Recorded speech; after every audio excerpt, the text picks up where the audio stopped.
Souvent comparé à un arbre, du fait de sa forme et de son aspect, le poumon est ce qui nous permet d'être alimentés en oxygène. Malheureusement, il peut être le siège de cancer, 40 000 cas diagnostiqués en France chaque année. Pour mieux l'appréhender, je reçois le professeur Nicolas Girard. Il est médecin pneumologue spécialisé dans le thoracique à l'Institut Curie. Bonjour professeur Girard. Bonjour. Quels sont les différents types de cancer du poumon ?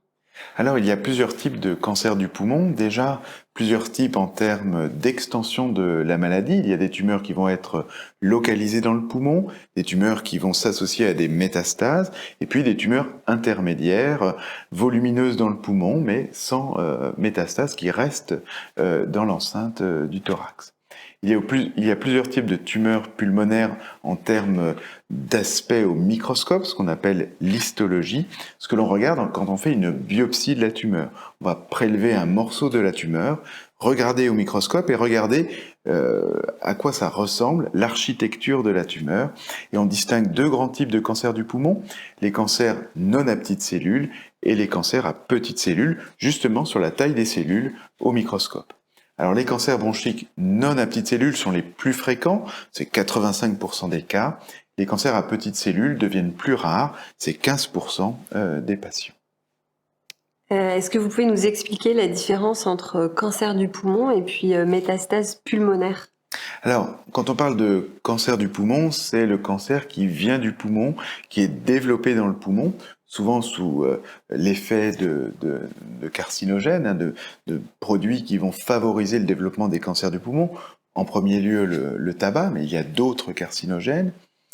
Le poumon, c'est aussi un organe qui, on respire de façon permanente, le sang circule dans le poumon pour être oxygéné, et lorsqu'un patient est atteint d'un cancer qui vient d'ailleurs, qui vient du sein, du tube digestif, des cellules cancéreuses peuvent se déposer dans le sang et vont passer forcément dans le poumon et parfois s'y déposer, ce qui peut conduire à des métastases pulmonaires d'un cancer qui va venir d'un autre organe.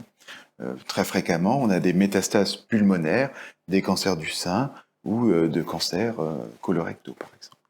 Est-ce que c'est la même prise en charge ? Alors justement non. C'est pas parce qu'on a des lésions dans le poumon qu'il s'agit forcément d'un cancer du poumon. Ces lésions peuvent correspondre à des métastases d'un cancer qui vient d'ailleurs. Donc ça va être une des questions que l'on va se poser chez un patient qui va présenter notamment plusieurs tumeurs dans le poumon, parce que lorsqu'il y a des métastases qui viennent d'ailleurs, souvent elles ne sont pas uniques dans le poumon. Contrairement à une tumeur qui vient du poumon, elle se développe souvent comme une lésion unique dans un des deux poumons. Donc ça, c'est un élément important. Et puis, la prise en charge de ces métastases pulmonaires de cancer qui viennent d'ailleurs, c'est surtout la prise en charge du cancer qui vient d'ailleurs. Donc, des métastases pulmonaires d'un cancer du sein vont surtout se baser sur la prise en charge du cancer du sein lui-même. Même s'il n'y a plus de tumeur dans le sein, ça reste un cancer du sein.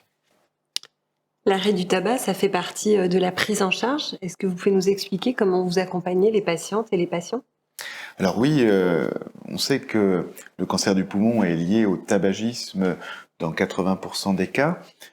Souvent, le cancer du poumon ne vient pas chez des patients qui continuent à fumer.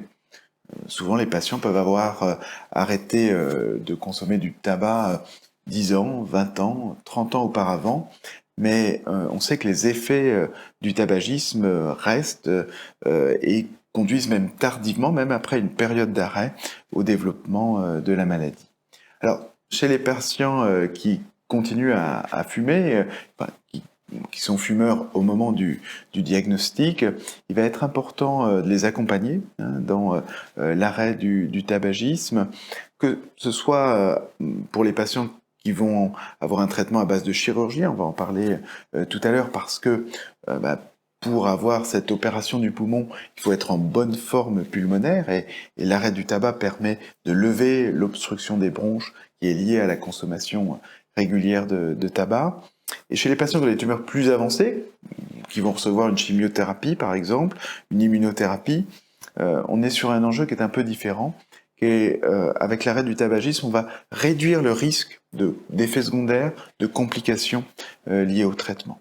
Et puis d'autre part, on assiste aujourd'hui à un certain nombre de patients qui vont être guéris de leur cancer du poumon, et il est important donc d'avoir cette vision de long terme. Le tabagisme, c'est pas que le risque pulmonaire, c'est aussi et surtout un risque cardiovasculaire, de maladie cardiaque, et donc dans cet enjeu de prise en charge à long terme, il est important de réduire le risque lié aux effets cardiovasculaires du tabac.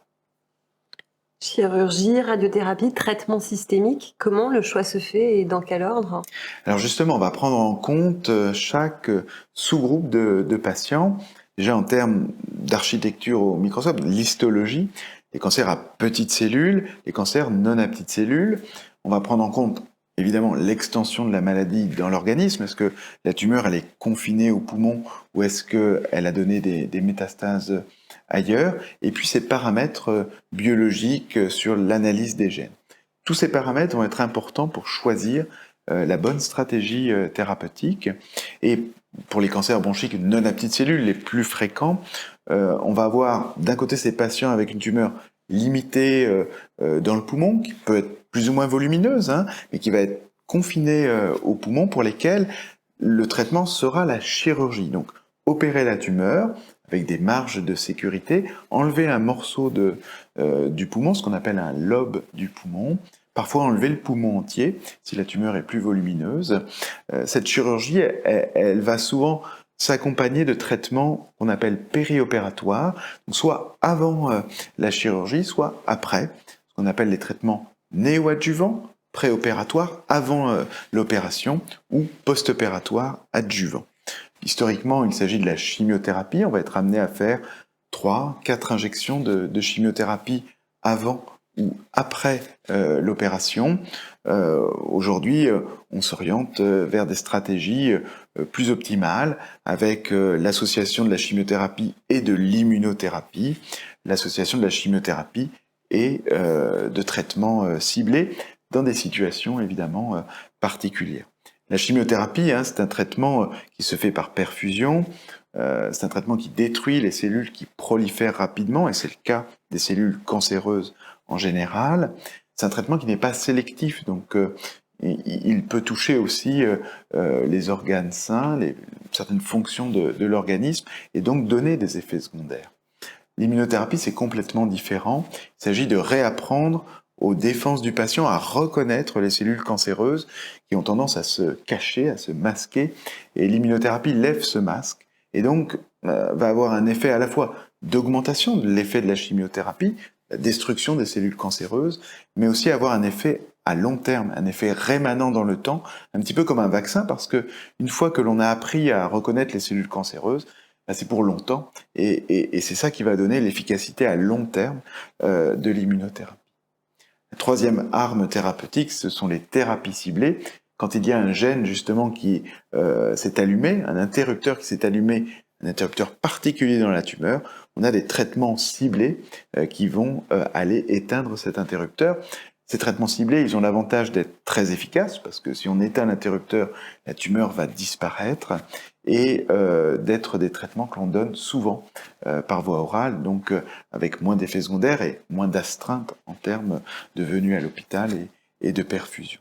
Pour revenir à la stratégie de traitement, voilà, pour ces tumeurs localisées, des traitements plutôt avant qu'après l'intervention chirurgicale, la chirurgie, et des patients qui ensuite ont un suivi régulier avec effectivement les outils de surveillance habituels, les scanners, certains outils digitaux.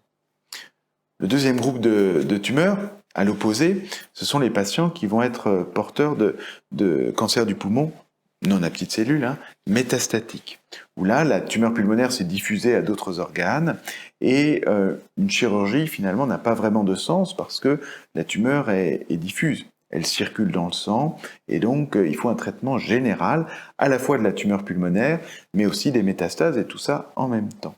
Ce sont donc des traitements généraux qui sont utilisés, l'immunothérapie, comme on vient de le dire, d'en parler, la chimiothérapie qui peut être associée à l'immunothérapie, c'est le traitement que reçoivent la plupart des patients aujourd'hui après le diagnostic, une association de chimiothérapie et d'immunothérapie.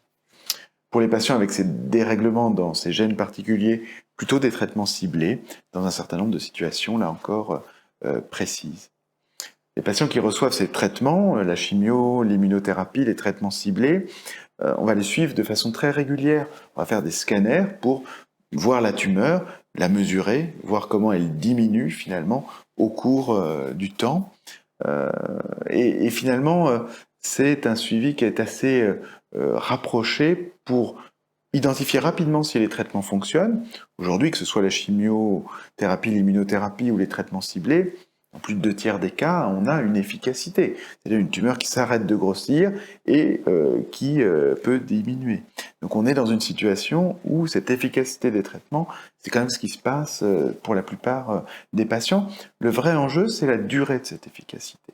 Et ça, on a du mal finalement à prédire aujourd'hui combien de temps le traitement va être efficace. Et là, on a ces deux situations différentes. Les traitements par comprimé, ces traitements ciblés, ils doivent souvent être maintenus tout au long, finalement, tout au cours du temps, finalement, pour continuer à être efficaces. On peut être amené à les changer s'ils perdent de leur efficacité. Les patients peuvent recevoir plusieurs séquentiellement, l'un après l'autre, un traitement ciblé, puis un deuxième, en fonction de l'évolution de la tumeur. Avec l'immunothérapie, c'est différent. On a cet effet de long terme, cet effet rémanent, le système immunitaire du patient qui va prendre le relais du traitement. Et donc, au bout d'un certain temps, habituellement 2 ans dans les cancers du poumon, si tout va bien, on peut être amené à arrêter le traitement, arrêter les perfusions d'immunothérapie, et le système immunitaire, défense propre du patient, vont prendre le relais. Et donc, on va avoir la plupart des patients qui vont rester avec une maladie qui est contrôlée, qui n'aura peut-être pas complètement disparu, mais une sorte d'équilibre se fera entre le système immunitaire, les défenses du patient et la tumeur, et puis les choses sans traitement pourront effectivement comme ça rester stables de façon très prolongée. On sera dans une situation où sans traitement, la tumeur reste telle qu'elle est ou aura complètement disparu. Il y a de nombreux traitements qui existent déjà. Où en est la recherche? Alors la recherche, elle fait partie de la prise en charge. Il y a des recherches qui se font à plusieurs niveaux. Si on parle des recherches sur les stratégies de traitement, cette recherche est continue. Et aujourd'hui, il y a un certain nombre de situations dans lesquelles l'efficacité des traitements historiques dont on dispose peut être incertaine et limitée. C'est dans ce type de situation où proposer finalement de nouveaux traitements va être important. On a parlé de l'immunothérapie, de la chimiothérapie pour les cancers du poumon non à petites cellules métastatiques. C'est vrai que si ce traitement-là ne fonctionne pas, ou s'il ne fonctionne plus, on est dans une situation où les chimiothérapies que l'on est amené à donner en deuxième intention peuvent parfois être d'efficacité limitée, notamment dans le temps. Et c'est dans ce type de situation aujourd'hui qu'on peut proposer des études qui permettent d'évaluer et d'accéder, du point de vue du patient, à de nouveaux traitements. Et ça, c'est vraiment un enjeu important. Alors, bien sûr, avec le temps, ces traitements font leurs preuves et s'intègrent progressivement dans la stratégie de traitement. Mais le point est toujours d'essayer d'augmenter finalement l'efficacité, d'accéder à de nouveaux traitements.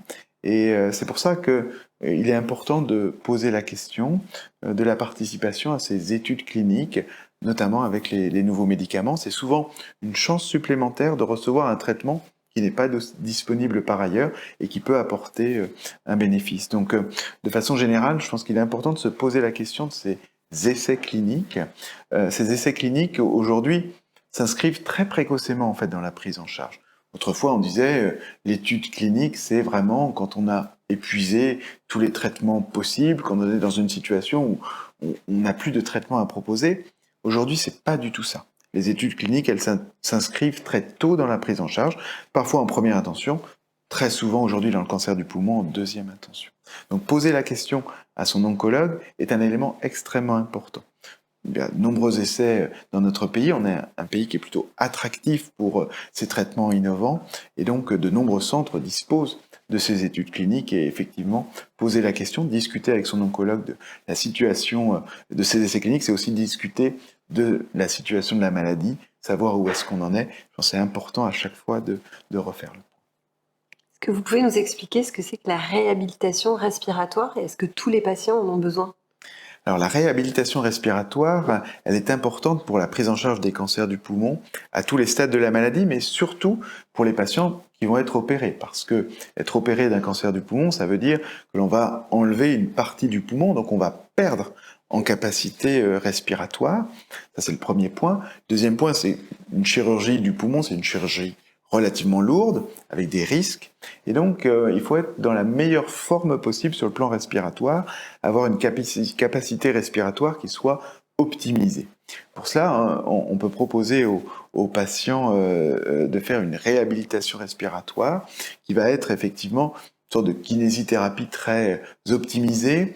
Ça va s'accompagner d'une prise en charge globale, l'arrêt du tabac, une prise en charge nutritionnelle. Parfois, les patients au diagnostic peuvent avoir perdu un peu de poids, avoir des signes comme ça généraux, avoir du mal à s'alimenter. Bon, ça va faire partie de ces programmes de réhabilitation.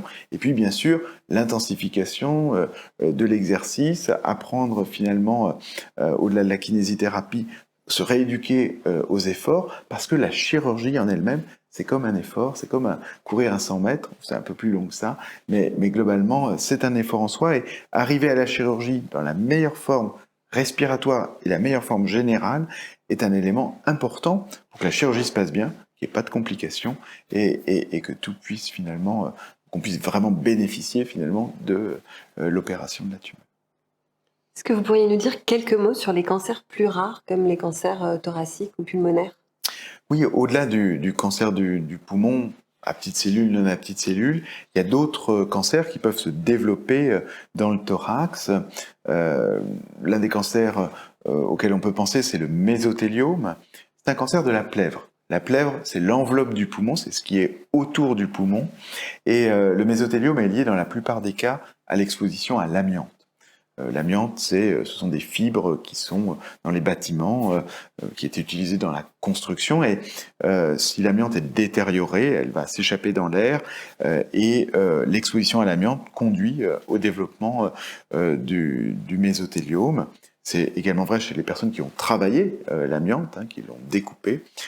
C'est reconnu comme maladie professionnelle. Les pathologies liées à l'amiante font l'objet d'une indemnisation. Ce cancer lié à l'amiante, le mésothéliome, c'est un cancer qui est rare, qui nécessite une expertise particulière, et donc il y a des réseaux dédiés pour la prise en charge des patients qui portent ce type de cancer. Ces réseaux, ils servent aux médecins à discuter du dossier de leurs patients pour déterminer la meilleure prise en charge, et ce, où que l'on soit sur notre territoire. Alors, il y a des réseaux français qui ont été labellisés par l'Institut national du cancer. Il y a des réseaux européens pour, là encore, apporter finalement une prise en charge la plus optimale possible. Mésothéliome, c'est compliqué parce que, effectivement, parfois, on peut faire de la chirurgie dans des cas très particuliers. Et puis, les traitements innovants sont aussi intégrés dans la prise en charge du mésothéliome, notamment l'immunothérapie, qui est aujourd'hui un standard pour ces patients. Est-ce qu'il y a une prise en charge particulière pour ces maladies professionnelles? Oui, on se pose la question, que ce soit pour un cancer du poumon, le mésothéliome, comme on vient d'en parler, on se pose toujours la question des facteurs de risque, et notamment des facteurs de risque professionnels. Les patients qui ont été exposés à l'amiante, à l'arsenic, notamment dans les vignobles, qui ont été exposés à un certain nombre de métaux lourds dans le cadre de leur profession, cette exposition, elle crée un surrisque de cancer du poumon, de cancer de la plèvre. C'est important à la fois en termes de reconnaissance, c'est une maladie professionnelle qui est prise en charge, il peut y avoir une indemnisation par notamment le fonds d'indemnisation des victimes de l'amiante, mais c'est surtout important pour le patient dans la compréhension de sa maladie et dans l'intégration finalement, la compréhension des causes finalement du cancer. Même pour un cancer du poumon chez un patient qui a fumé, on dit bon, oui, c'est à cause du tabac, donc il y a une sorte de culpabilité qui peut être parfois importante. Il faut savoir que tous les fumeurs ne font pas des cancers du poumon, donc il y a aussi une part d'incertitude, d'incompréhension, parce qu'effectivement, il y a une part de malchance dans la survenue de tous ces cancers. Quoi qu'il en soit, je pense que cette étape d'explication, elle est importante. C'est important aussi de discuter de cela avec son oncologue, là encore pour peut-être déclencher une procédure de reconnaissance en maladie professionnelle, mais aussi dans la compréhension finalement de la survenue de la maladie. Professeur Nicolas Girard, qu'est-ce que vous diriez à un patient qui vient d'être diagnostiqué d'un cancer du poumon? Déjà, je lui expliquerai tout ce dont on vient de parler. Aujourd'hui, dans le cancer du poumon, on est dans une situation où il y a de nombreux traitements innovants, que ce soit les thérapies ciblées, l'immunothérapie. Donc le message, c'est un message d'espoir dans l'efficacité des traitements, d'espoir et de confiance dans l'efficacité de ces traitements. On disait autrefois, le cancer du poumon, c'est le pire des cancers, c'est un cancer qui est constamment mortel. Aujourd'hui, ce n'est plus le cas. Et même en situation la plus avancée, celle où le cancer s'associe à des métastases dès le diagnostic, on sait qu'avec l'immunothérapie, une grande proportion de patients qui vont avoir une efficacité des traitements, qui vont être vivants à long terme, qui vont pouvoir avoir une qualité de vie qui soit préservée. Donc ça, c'est un message très important parce que le patient doit le plus possible être le partenaire de son traitement. On l'a dit, les traitements, ils s'inscrivent dans le moyen terme. Quand on parle de 2 ans de traitement par immunothérapie, c'est une relation qui se construit finalement entre l'équipe soignante, que ce soit à l'hôpital, mais aussi en ville, en ambulatoire, et finalement le patient lui-même, son traitement, et les personnes qui l'entourent. Donc il est important que d'une part, tout le monde ait entendu finalement la stratégie et ce qu'on en attend finalement en termes d'efficacité. Et cette relation, elle doit se construire dans le long terme. Le message ce que je pourrais dire aussi à un patient qui vient d'être diagnostiqué d'un cancer du poumon, c'est de discuter, de poser les questions. Chaque médecin, chaque professionnel de santé peut avoir sa personnalité différente dans la discussion plus ou moins profonde finalement avec le patient. Je pense que le patient doit aussi poser les questions. Il n'y a pas de questions idiotes. Il y a des questions plus ou moins pour lesquelles on n'aura pas forcément les réponses, mais je pense que c'est très important d'avoir cette confiance dans la relation qu'on peut avoir avec l'équipe soignante. Merci beaucoup. Merci.